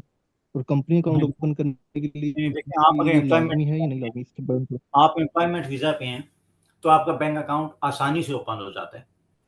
उसकी वजह यह है कि कंपनी को, बैंक को पता है कि यार महीने के अगर 8-10 हज़ार दरम भी कमाएगा, कंफर्म बैंक अकाउंट में तो आएंगे ना। जो इन्वेस्टर होता है उसका तो उन्हें पता ही नहीं होता बिजनेस चलेगा कि नहीं चलेगा, या सिर्फ रेजिडेंट पर्पज के लिए खोला हुआ है। तो ये इसी तरह से इधर बैंक लोन एम्प्लॉयमेंट वीज़ा वालों को ज़्यादा आसानी से मिल जाता है as compare to those on investor visas. Sir ये मैं बेसिकली पूछना ये चाह रहा था कि ये जो एग्रीकल्चर वाली एक्टिविटी है उसके लिए स्पेसिफिकली इन्होंने कोई जोन्स बनाए हुए हैं, जिस तरह आईटी का आपने बताया और मीडिया का बताया, तो एग्रीकल्चर से रिलेटेड भी इन्होंने कोई स्पेसिफिक जोन्स बनाए हुए हैं या कोई एरिया बनाया हुआ देखिए, है? Number first, agricultural activity main land में करना पॉसिबल है। ठीक है, और मेरा नहीं ख्याल कि ऐसा कोई फ्री जोन है, नहीं कोई ऐसा फ्री जोन स्पेशली नहीं है। ठीक है, तो फिर एग्रीकल्चर जी लाइसेंस का यूज फिर कहाँ होगा सर? मेनलैंड में। मेनलैंड में करेंगे? मेनलैंड में भी हो ओके। सकता है। ठीक है, कोई ऐसा स्पेसिफिक फ्री जोन नहीं है, इसका मतलब ये है कि हम्म। कोई ऐसा फ्री जोन नहीं है जो इस एक्टिविटी को प्रमोट कर रहा हो। बाकी तो मेरे ख्याल से हो सकता है शम्स के अंदर भी इस तरह की एक्टिविटी मौजूद हो सकता है जबल अली में मौजूद हो। अच्छा, ठीक है, थैंक यू। ठीक, वेलकम। ओके, वापस आ जाते हैं हम आगे।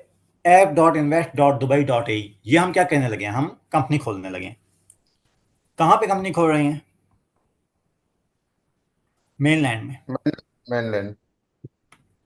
सबसे पहले मैंने क्लिक किया स्टार्ट अ बिजनेस। ओके, कौन सा बिजनेस करने लगे हैं ज़रा हम देखते हैं। ये जो 6 ट्रेड लाइसेंस की टाइप्स है ना, इनको आपने अच्छी तरह से याद रखना है, और जो अच्छे पार्टिसिपेंट्स होंगे प्लीज़ कॉपरेट करने वाले, उन्होंने मे भी इसे नोट डाउन भी किया हो। Industrial, commercial, craft, agricultural, professional and tourism licence, Tourism. 6 तरह के टाइप हैं। ओके, अब हम जरा एक्टिविटी में देखते हैं। सबसे पहले कंसल्टेंट्स को देखते हैं। मैंने क्या किया अभी तक? सिंपल सा प्रोसेस है। इन्वेस्ट इन दुबई में लॉग इन किया। किसके? इन्वेस्ट इन दुबई के पोर्टल में, जिसकी कंपनी बनानी है। न्यू बिजनेस पे क्लिक किया, स्टार्ट अ बिजनेस पे क्लिक किया, उसके बाद बिजनेस डिटेल में ऐड एक्टिविटी करनी है। कंसल्टेंसी जरा स्टार्ट करके देखते हैं। अच्छा, कौन सी कंसल्टेंसी हो सकती है? यहाँ पे तो बहुत तरह की कंसल्टेंसीज आ रही हैं। स्क्रीन शो हो रही है ना इन्वेस्ट इन दुबई वाली? जी सर, हो रही है। Yes, sir. Already.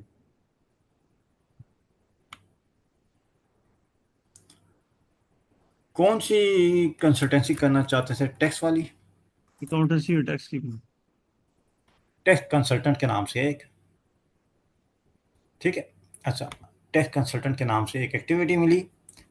जरा देखिएगा उसकी शक्ल, देखिएगा कि नीचे क्या लिखा हुआ है, फाइनेंस कंसल्टेंट्स। ये मेन ग्रुप है। एक्टिविटीज को उन्होंने ग्रुप बनाए हुए हैं। हर एक्टिविटी एक स्पेसिफिक ग्रुप से रिलेट करती है। अच्छा, अब सवाल क्या है? और यहाँ से आपने जो पॉइंट्स होंगे वो भाई इसी तरह से नोट डाउन भी करने हैं और याद भी रखने हैं। एक्टिविटीज के ग्रुप बनाए जाते हैं, उसका पर्पज ये होता है कि तमाम मिसाल के तौर पर अगर फर्ज करें आप फर्म को खोलते हैं टैक्स की, टैक्स के साथ और भी कुछ रिलेटेड एक्टिविटीज होती हैं। आप अगर डायरी फार्मिंग शुरू करते हैं, डायरी फार्मिंग में सिर्फ दूध नहीं निकालना होता।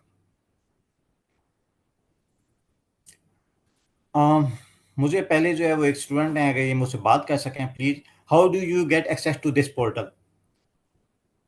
कोई ऐसा पार्टिसिपेंट है, कोई ऐसा पार्टिसिपेंट है जिसे अभी तक इन्वेस्ट इन दुबई को एक्सेस करना ना आए? अच्छा, मेरे पहले 2 लेक्चर लिए हुए हैं। मेरे पिछले 2 लेक्चर में, बिल्कुल पहले लेक्चर में मैंने इन्वेस्ट इन दुबई के हवाले से बताया था कि सक्सेस को हम कैसे लेते हैं, ठीक है। मैं ज़रा देर जल्दी मैं बता देता हूँ, कोई मुश्किल काम नहीं है। आपने app.invest.dubai.ae पे जाना है और अपना अकाउंट बनाना है, ठीक है। ये मैंने चैट में लिख दिया आपके लिए। अगर नहीं खुलता तो फिर आपने डी एक्सेस करना है। ये डी की साइड पे आप जाएं, ये राइट साइड पे, अपर राइट साइड पे लॉग इन लिखा हुआ है। लॉग इन पे आप जाएंगे ना तो आपके सामने पोर्टल आ जाएगा। जैसे फेसबुक पे आप अकाउंट बनाते हैं ना, बिल्कुल इसी तरह इस पोर्टल पे आपने साइन अप करना है। It's not a difficult thing, आपने सिर्फ इस अकाउंट पे जाना है। ओके, अच्छा, अब मैंने टैक्स देखा ऊपर, टैक्स सर एक्टिविटीज आ गई हैं। सर एक जी, क्वेश्चन था। ये इसमें एज ए एजेंट हम लॉग इन करते हैं, या ये हर क्लाइंट का, नहीं, या जिसने भी कंपनी आपने रजिस्टर करा हर है क्लाइंट सेपरेट? का हर क्लाइंट का सेपरेट होगा। मेरा प्लीज पहला लेक्चर, शायद बहुत सारे पार्टिसिपेंट तब नहीं थे, तो बहुत सारे स्टूडेंट ने नहीं लिया हुआ, प्लीज वो सर लाजमी एक्चुअली मैं लीजिएगा। नहीं था उसमें। ओके, वो प्लीज सर लाजमी लाएं। It's not that difficult. आपको मैंने app.invest.dubai.ae बता दिया, ठीक। ठीक है। Okay, it's very simple. सिर्फ आपको लॉगिन का एक्सेस पता होना चाहिए। Sign up is simple, just like जैसे आप फेसबुक पे एक्सेस करते हैं, ठीक है। अच्छा, अब पहला ग्रुप, स्टार्ट अ बिजनेस से स्टार्ट किया, एक्टिविटी ली। ये क्या लिखा हुआ है? Foreign ownership. What it means foreign ownership?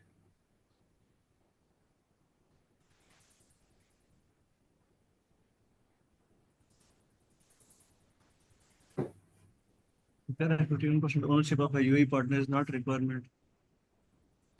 आपको याद होगा मैंने पिछली क्लासेस में कल बात बताया है था यूएई में उन्होंने ये खत्म कर दिया कि 51% वाला। अगर आप, ठीक है, सबके लिए नहीं खत्म किया, कुछ एक्टिविटीज के लिए अभी भी मौजूद है, ठीक है, लेकिन जनरली स्पीकिंग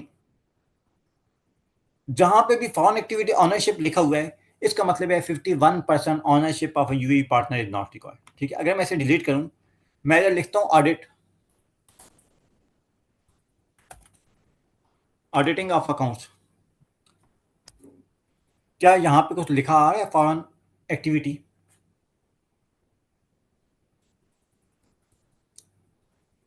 फॉरेन एक्टिविटी लिखा हुआ नहीं आ रहा। What it means 51% Emirati national allow है, सॉरी जरूरी है, मैंडेटरी है कि आपको 51% इमाराती नेशनल हो साथ, यानी आप भी पाकिस्तानी इंडियन आप आके इधर फर्म ऑडिट की सर्विसेज नहीं दे सकते, ठीक है, एक लोकल इमाराती रखना होगा। अच्छा अब वापस आ जाते हैं इस पे, मैं रखता हूँ टैक्स कंसल्टेंट, सिलेक्ट किया। अच्छा अब जाहिर बात है आप कहते हैं मैंने डायरी फार्मिंग करनी है। अच्छा अब सवाल क्या है, सवाल ये है कि जो डायरी फार्मिंग वाला होता है वो वाला बंदा सिर्फ दूध नहीं बेचता, वो मक्खन भी बेचता है, वो घी भी बेचता है। अब यूएई की गवर्नमेंट ने सोचा कि भाई अगला बंदा दूध बेचने का अलग लाइसेंस ले, मक्खन बेचने का अलग लेगा, घी का अलग लेगा, तो उसके लिए तो बड़ा प्रॉब्लमेटिक हो जाएगा। इस प्रॉब्लम को रिजॉल्व कैसे किया जाए, इसका प्रॉब्लम ये उन्होंने लिखा कि एक्टिविटीज के ग्रुप बना दिए, जितनी भी इंटर रिलेटेड एक्टिविटीज थी उनको उन्होंने इकट्ठा कर दिया, और ये विदाउट एनी एडिशनल कास्ट आप इसको ऐड कर सकते हैं। अच्छा यहाँ पे उन्होंने क्या किया हम देखते हैं, उन्होंने फाइनेंस कंसल्टेंट्स के ग्रुप में, ये जो ग्रुप बनाया हुआ है फाइनेंस कंसल्टेंट्स का, इसमें उन्होंने क्या क्या डाला हुआ है, हेल्थ इंश्योरेंस किसी ने करवानी है तो यस, अगर किसी ने बैंकिंग कंसल्टेंट करनी है उन्होंने उसको भी टैक्स कंसल्टेंसी के साथ डाल दिया। जितनी भी एक्टिविटीज यहाँ पे शो हो रही हैं ये तमाम एक ही लाइसेंस में आ सकती हैं, ठीक है, पॉइंट क्लियर। अच्छा अब मुझे एक बात बताइएगा, मैं इसको जरा सर ये यहाँ एक्टिविटीज बढ़ाने से कॉस्ट नहीं बढ़ेगी? नहीं, यहाँ पे जो मौजूद है उससे कास्ट नहीं बढ़ेगी, ठीक है, कोई खास फर्क नहीं पड़ेगा, मामूली। क्या अकाउंट्स में पोर्टल है ये सिर्फ दुबई के लिए या यूएई पूरे के लिए? ये सिर्फ दुबई के लिए, दुबई मेनलैंड। अच्छा ठीक है ओके अब सर्च फॉर एक्टिविटी, मैंने इधर अकाउंट लिखा या बुक कीपिंग लिखा, कोई कुछ भी नजर नहीं आया, ठीक है।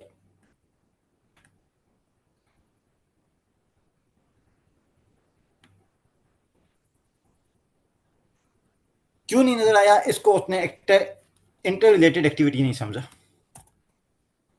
Accounting and book keeping. अब मैं अकाउंटिंग एंड बुक कीपिंग करने लगा हूं। अच्छा यहां से भी हमें इधर देखते ही पता चल जाता है कि फॉरेन ऑनरशिप मौजूद है।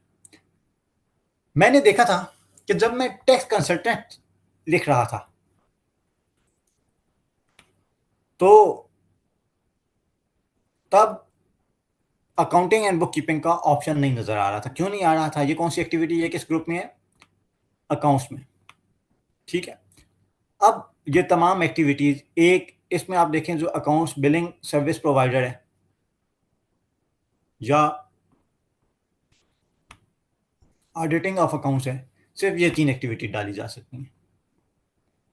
सर एक चीज जी सर, अभी ये जो आपने फॉरेन ओनरशिप का कॉन्सेप्ट बताया वो उसको जरा दोबारा बता। सर अगर मैनेजमेंट कंसल्टेंट सर्च करें तो मैनेजमेंट कंसल्टेंट में दोनों की तीनों एक्टिविटीज ही शामिल होंगी। सॉरी दोबारा बोलें। सर मैनेजमेंट कंसल्टेंट्स में accounting and book keeping, tax services सब कुछ शामिल नहीं हो जाएगा? ओके जरा हम इसको डिलीट करते हैं दोनों को, लेट्स सी। इस पे आते हैं जरा दोबारा, मैनेजमेंट कंसल्टेंट लिख के देखते हैं।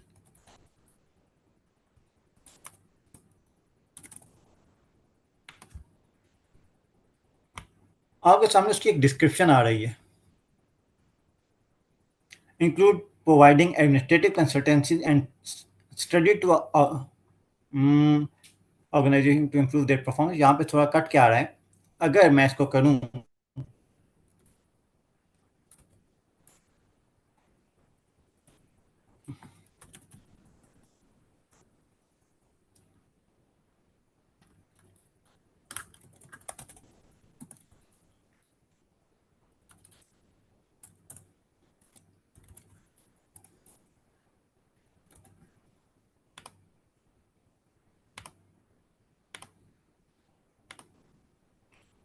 ये एक और साइट है।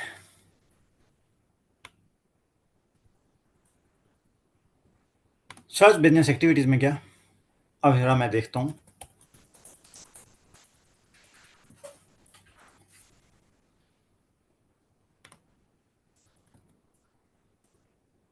जी मैंने इस पे क्लिक किया, एक विंडो पॉपअप हो गई।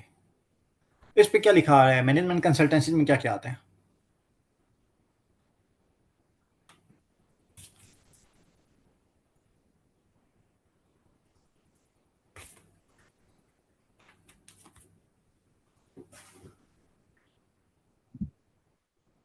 क्या इसमें अकाउंट्स एंड टैक्स कवर हो रहा है?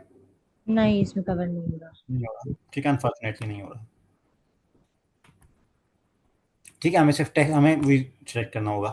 अच्छा वापस जाते हैं, अब मैं वही वाली एक्टिविटी सिलेक्ट करने लगा हूँ।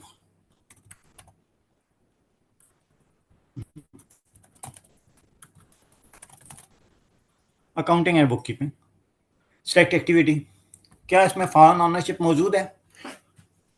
फॉरेन ऑनरशिप, अगर आप आज से मुझसे 3-4 साल पहले पूछते कि मेनलैंड और फ्री जोन में क्या फ़र्क है, इधर एक सेकंड रुकिएगा। अगर आप मुझसे 3-4 साल पहले पूछते कि मेनलैंड और फ्री जोन में क्या फ़र्क है, तो मैं आपको बेसिक फ़र्क बताता कि फ्री जोन में एक फॉरेनर 100% ऑनर हो सकता है, लेकिन मेनलैंड में 51% इमाराती नेशनल के शेयर होंगे। लेकिन 2022 में इन्होंने बहुत सारी एक्टिविटीज़ को 100% फॉरेन के लिए अलाउ कर दिया। ये आपको इस पोर्टल से मेनलैंड में पता होगा जी, मेनलैंड में भी उन्होंने अलाउ कर दी। मेनलैंड में भी अलाउ कर दिया। ये आपको इस पोर्टल से पता चलेगा। फॉरेन ऑनरशिप लिखा हुआ है तो इट मीन्स कि 100% फॉरेन ऑनर हो सकता है। इसके ग्रुप में रेलिवेंट एक्टिविटी अगर मैं एक और देखता हूँ, बिलिंग सर्विस प्रोवाइडर, अभी भी देखें आप, यहाँ पे फॉरेन ऑनरशिप नजर आ रहा है। ये तमाम एक्टिविटीज एक ग्रुप में ऐड हो रही हैं, राइट। एक और चीज ऐड कर लूँ, एक बचा हुआ है, जरा इसको भी ग्रुप में ऐड करने लगा हूँ, फर्क देखिएगा क्या पड़ेगा। कोई फर्क पड़ा? जैसे ऑडिटिंग वाला है फॉरेन तो यस फॉरेन सर। वाला हट गया। क्या हट गया? और यानी कि आप इसके फॉरेन लिए फॉरेन हमें वाले हमें रेडी रखना पड़ेगा, इसके अलावा हम नहीं कर सकते काम। बुक कीपिंग का भी नहीं कर सकते, दूसरा भी नहीं, क्योंकि ऑडिट हमने ऐड कर दिया है। ठीक है, ऑडिट ऐड कर दिया, ठीक है। अब मुझे इमारती नेशनल चाहिए होगा, ओके। यहाँ तक चीज़ क्लियर हो गई है। अच्छा अब देखें कि अकाउंटिंग एंड बुक कीपिंग और टैक्स को मैं आम हालात में इकट्ठा ऐड नहीं कर सकता। यहाँ पे टैक्स है ही नहीं, टैक्स का एक डिफरेंट ग्रुप है। यहाँ पे हमें इस काम के लिए DED जाना पड़ता है। अगर हमें कोई स्पेशल अप्रूवल चाहिए होता है कि खसूसी कर्म नवाजी करें, या मेरा अगर आप ट्रेड लाइसेंस देखेंगे ना, उसमें अकाउंटिंग भी मौजूद है, टैक्स भी मौजूद है। इस काम के लिए मुझे DED वाले जो मैनेजर था उधर का, उससे स्पेशल अप्रूवल लेनी पड़ी।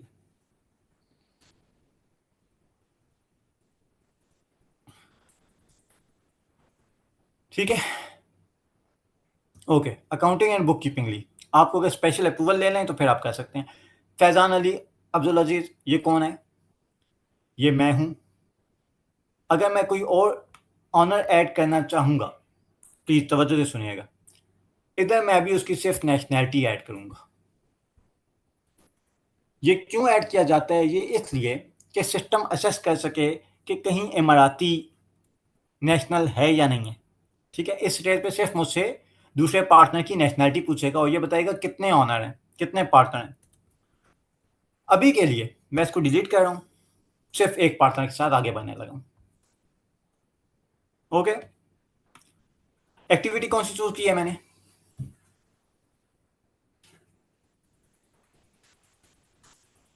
अकाउंटिंग वाली।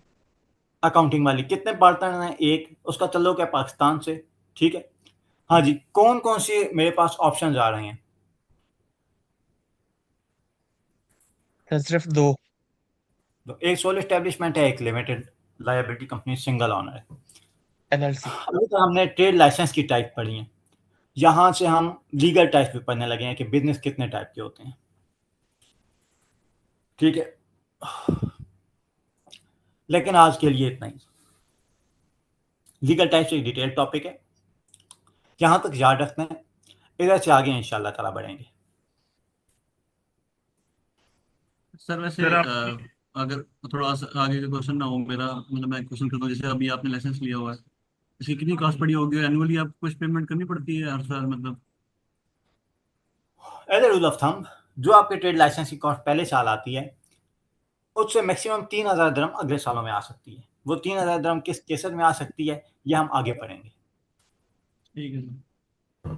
ठीक है, ये वरना कितने का लाइसेंस होता रिन्यूअल है हर टैक्सेस साल होता है में? या कितना कितना टाइम की वैलिडिटी होती सॉरी सैफुल्ला, है? वैलिडिटी कितनी होती है? एक दफा लाइसेंस बन गया तो फिर हर साल रिन्यूअल होती है या क्या उसका प्रोसीजर ज़्यादातर होता है? एनुअल बेसिस पे रिन्यूअल होती है। सर आपने एक और अभी वेबसाइट ओपन की थी, उसका भी लिंक आप शेयर कर देते हैं चैट में, और वो किस पर्पस के लिए इस्तेमाल होती? ई जो मैंने सर्विसेज की है। बिजनेस एक्टिविटीज वाली खोली थी। जी सर, वो सर किस पर्पस के लिए होती है? उसमें जस्ट बिजनेस एक्टिविटीज की इंफॉर्मेशन के लिए है, या वो भी कोई, उसमें भी आप कोई रजिस्ट्रेशन की वेबसाइट है? वो दुबई डीईडी की वेबसाइट है, मैं आपको दिखाता हूँ। सिंपली उसका दुबई काइंडली लिंक। डीईडी लिख के गूगल करें, दुबई डीईडी लिख के गूगल करेंगे और तब भी आपके पास आ जाएगी। अदरवाइज ई सर्विसेज डॉट दुबई डीईडी, ये बेसिकली डीईडी की ऑफिशियल वेबसाइट है। तवज्जो से सुनिएगा, ये डीईडी की वेबसाइट है। इन्वेस्ट इन दुबई इसका पोर्टल है। जैसे पाकिस्तान में नादरा एक है इदारा है पाकिस्तान का, लेकिन अगर आपने ऑनलाइन आईडी कार्ड अप्लाई करना हो तो उसके एप्लीकेशन का नाम है पाक आइडेंटिटी। ऐसी D department of economic development, ये एक ऑर्गेनाइजेशन है, अथॉरिटी है, और इन्वेस्ट इन दुबई इसका पोर्टल है। डीडी से आपने जाके लॉगिन पे क्लिक किया था ना, फिर वो इन्वेस्टमेंट दुबई आ गया था। और अगर किसी का इन्वेस्ट इन दुबई डायरेक्टली नहीं खोल रहा तो वो यहाँ पे क्लिक करेगा इन्वेस्ट इन दुबई पे, और फिर लॉगिन पे क्लिक करेगा। अच्छा, ये सारी बिजनेस एक्टिविटीज मौजूद हैं। अच्छा, इसमें जो इनिशियल पार्टनर वाला आपने अपना सिलेक्ट कर लिया था, जैसे हम साथ साथ अगर कंपनी करना चाह रहे हैं एस्टेब्लिश इधर से, तो वो बंदा कौन होगा या उसका क्या क्राइटेरिया है इसमें? इसमें हम सर, आप सबसे पहले आप सब ना मेरा पहला लेक्चर सुन के आइएगा, ठीक है? आफ्टर ओरिएंटेशन जो मेरा पहला लेक्चर हुआ था, क्योंकि उसके बगैर आप में से काफ़ी सारे कंफ्यूज हो रहे हैं और मुझे इतना टाइम है।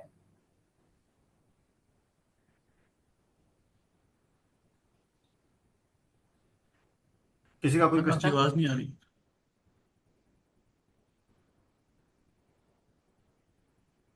जी ओके, सर। ये क्या पास लेक्चर? जी अब्दुल रहमान। सर मैंने ये पूछना था कि ये जो है, हमने डीडी की साइट जो है ये सिर्फ दुबई मेनलैंड के लिए है, और जी अगर हमने अबू धाबी, शारजा या कोई और स्टेट में खोलनी है, कोई कंपनी रजिस्टर करवानी है, उसके लिए और साइट्स होंगी या यही साइट होगी? नहीं, आपसे सबके लिंक्स शेयर कर दूंगा इंशाल्लाह ताला, ठीक है? ओके ओके, सही हो गया। ओके। ओके क्लास, सेकंड आखिर में मेरी आप सब लोगों से रिक्वेस्ट है कि आप व्हाट्सएप पे मुझसे कनेक्टेड हैं आप सब? नहीं सर, व्हाट्सएप पे नहीं नो कनेक्टेड सर। ऐसे नहीं सर, व्हाट्सएप का ग्रुप बना नहीं अभी तक मेरे ख्याल से कोई। पता नहीं, मैंने अपना नंबर मेंशन कर दिया। हम आप लोगों सब को मैसेज करने का ऑप्शन नहीं है उसके बीच। नहीं, आपको मैंने अभी जो व्हाट्सएप पे मैसेज किया ये सिर्फ इसलिए ऐड करें, मुझे उसमें अपना purpose of taking this course लाजमी मेंशन करें कि आपका पर्पस क्या यूएई में जॉब ढूंढना है, या चाहे क्या यूएई में बिजनेस करना है, या कंसल्टेंसी स्टार्ट करना है, ठीक है? ताकि मैं रेलिवेंट ग्रुप जो फर्दर है उसमें आपको ऐड कर दूं। लेकिन ये है कि मेरे पास जितना प्रेशर होता है, आपको रिस्पॉन्स टाइम ही नहीं मिलेगा, थोड़ा टाइम लगेगा, ठीक है? In fact it may takes few days कि मैं फ्री हूँ और तमाम मैसेज देखूँ, ठीक है? सर सर आपको अगर इस हम ऐसा नंबर पे करें पहुंच कि कर सकते हैं? जी आपको इस नंबर पे कांटेक्ट कर लें व्हाट्सएप में? व्हाट्सएप, लेकिन प्लीज़ कॉल ना कीजिएगा, ठीक है? उसमें थोड़ा एक प्रॉब्लम होता है, और अनलेस कि कोई इमरजेंसी ना हो तो कॉल को अवॉइड कीजिए और मैसेज प्लीज़ बहुत लंबे ना रखा कीजिए, ठीक है? ठीक। सर जी सर अगर ऐसा करें कि हम इस ग्रुप का एक, जितने भी हमारे बैच मेंबर्स हैं, इन सबका एक ग्रुप बना लें व्हाट्सएप पे। नहीं, वो बना देगी, वो इंस्टीट्यूशन का काम है, वो बना देंगे डेफिनेटली। बैच एट मौजूद है okay. Already, but definitely yes, वो जो ताकि देखें, जितने भी जॉब सीकर्स हैं ना, उनके लिए मैंने अलग ग्रुप बनाया हुआ है, वहाँ पे वो regiment okay guidance okay share okay. करेंगे। कंसल्टेंट्स का अलग बनाया हुआ है, तो वो हम्म। मैं उसको शेयर करूँगा, ठीक है? वो बड़ा हेल्पफुल होता है इसमें से अलग करना। ओके। Okay okay.